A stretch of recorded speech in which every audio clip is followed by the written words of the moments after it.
For Wall Street Media, I'm Mike, I'm here with Doug, and we'll help you make money in the stock market with information you can't find anywhere else. If we look like we're coming to you straight from an Aspen ski slope, it's because German Mike has made modifications to the system, but he tells me everything's okay. Everything's okay. Yeah. The camera just looks cockeyed. Yeah.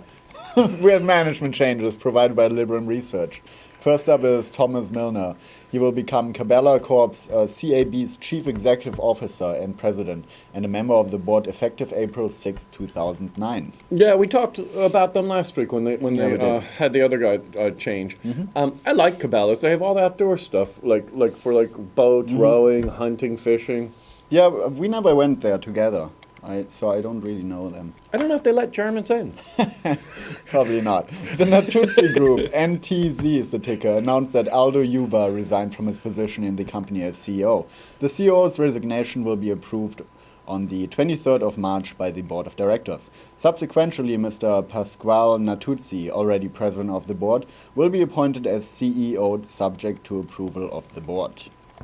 That's all we have in terms of management changes, but I'm sure that you German, we had a good trading day today. It was exciting, man. Yeah. Exciting. Oh, God bless my pals on StockTwits. What a fabulous community it is.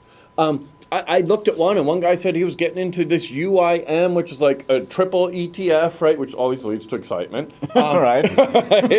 On a Friday in a bear Can also market. lead to triple losses, right? Oh, boy, it did. It did. This is the story, right? Okay. I jumped in, right, and this guy's had a lot of great picks, so I jumped in after him, right, at UIM, and it was trading at like 11.68, and I thought, boy, this is fantastic. I'm going to make money, on a Friday, fabulous. Well, first off, I started at the doctor this morning, right? And I had my mobile with me, but I couldn't access Twitter, right? Which is a lot more valuable to me than anything else, so I can see my StockTwits buddies. And I didn't know what the hell's going on. So I logged into E-Trade, God bless E-Trade today, and sold some SFI, which a guy on StockTwits had given me, right? Which if you follow free, come back to the website, you can follow this free and see them in real time. But you couldn't then update on Twitter that you sold it, right? No, first time ever, right? But I was at the doctor, and I thought, I want to make the trades I want to make, and so I sold that, and I had a nice profit, right? And then I bought some SRS, shorted commercial real estate, right? Because the doctor's office was a few blocks away in a different direction than I usually go, and the whole way I go, man, it's like, I'm telling you guys, New York looks like I Am Legend, like when they had that movie. Big building on 55th Street that they just stopped building. Yeah, I mean, every time I go to a different neighborhood, there's more and more vacant things I didn't see before, or soon to be vacant, and so I shorted that, got into the office, typed to everybody and told them that I'd done that, right? There was no big change neither by then, right? Actually, I sold SFI. The guy who I followed into it, he held on to it up to 257. He made another 16 cents a share. Wow. So, if you didn't listen to me this morning and you listened to him like I've been telling you to, you were a lot better off. And then later today, Canal, he sold his SRS, right? We both got into it independently of each other. He bought some while I was a doctor. I didn't know. And I bought some. I just thought I got to, right? He sold his. I still held mine.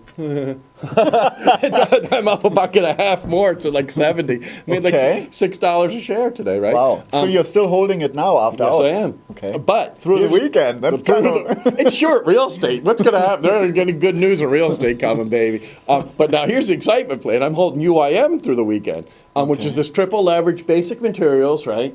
And I bought it, right? And it was at 11.68. And some other guys said, I'm following you. I said, please don't. I'm going to scalp this baby. I'm only in for a second, right? And he says, no, I saw some other guys. And he had his own reasons, right? So I said, okay.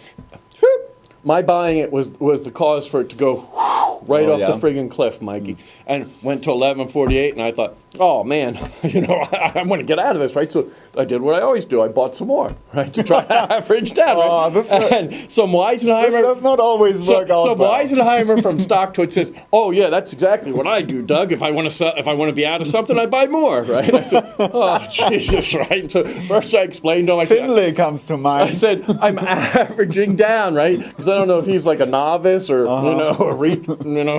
whatever, right? And so, Buster giving me a hard time, right? So then keeps plummeting down. I'm like, oh, look, I'm learning to ski on Friday from a triple. From the office, right? On a triple. Oh, yeah. So I go, whoop, pull the trigger, bought some more shares, right? You know, this is... pulling the trigger for you means like buying more shares. I know. Guys are saying, some other guy who StockTwits says, don't get emotional about it. If you don't like it, sell it, right? And I said, I'm not emotional about it, right? And bought some more, right? 11:30, hello, my name's Doug, I'll take a little more. 11:20, hi, how you doing, right? Falling fast, bought some more, right? Another guy said, hey, this other guy, he likes it. As far as I know, he's still in it, right? Supposed to post if you sell on StockTwits. This isn't supposed to be some empty message board, right? He says, I bought some more just now, Doug. 11:38, posted, right? I said, oh, God bless you, right? It went back up. We'll go home and tell each other's wives, right? No, kept even further down. Hello, 11:15, right? Hello, 11:10, right? Whoa. I said, but you stopped buying more. No, I said, in for a dime, in for a dollar. Boom, come on, baby. Right? Are you always doubling then, or what are you doing? I tripled, doubled.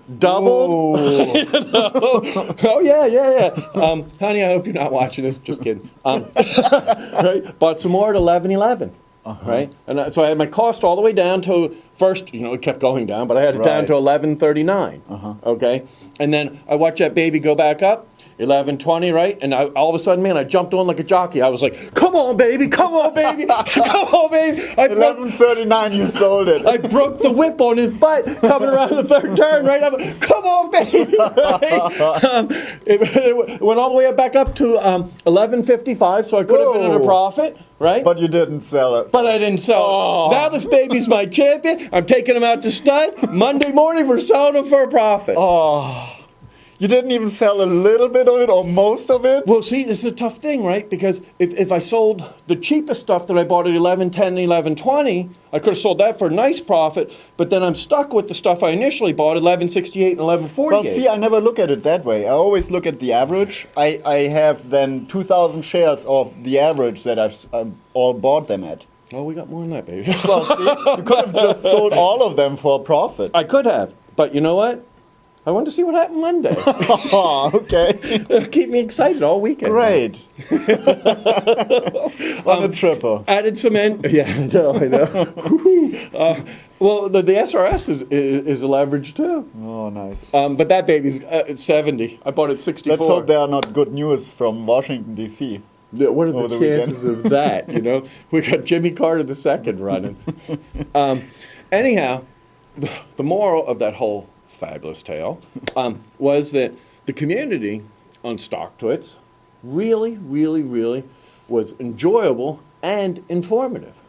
Guys telling me, this other one who's got this great track record, he's in it, and he's in it at 1180. Okay. Right? And then another guy saying, I'm buying in now, and I'm adding more now, and some other guy sent me some fundamental information. It's the most fabulous trading community. It's real traders. These people own real money on that, and you got to come back to the site. It's free. I'm not selling you anything. I'm St. Douglas. I'm giving away great stuff.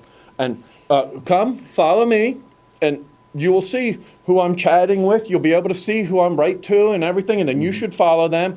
The list is getting too long now for me to say on here, but you need to follow Canal and Todd Stottlemyre. I jumped into Bank of America with him today, but then he said his son was sick. Okay. So he said, I'm done for the day. First time I've ever seen that in like 3 months from him where he was done early. He's a great scalper, right? But I held on to it, and that baby was up, down, up, down. I was like, whoo, look at this, man. This is no boring Friday. You're getting into the day trading. You're watching the ticker by the second. Day trading, man. I'm in like second trade. I'm like millitrade. But I added some NPD, a Chinese drugstore chain at the end of the day. It was like at its 52-week low, which I took to be a good sign. And Canal gave me another one that I added at the end of the day. Don't remember the ticker right now. Come back to the website, click on Twitter, and you'll be able to see all of them. Okay. I enter them in real time, except this morning at the doctor's. And if you didn't get them this morning, you benefited. All right. Well, that's certainly enough. It was exciting, Jeremy. I'm going home tired tonight. My wife's going to be like, wow, you worked hard. It's going to be exciting Monday morning. Yeah. Good building. Going to be really exciting. Good basic material information over the weekend, please. All right. That's all we have. We're here every day at Wall Street Media. You can find us directly at wsmco.com. Thanks and have a good weekend.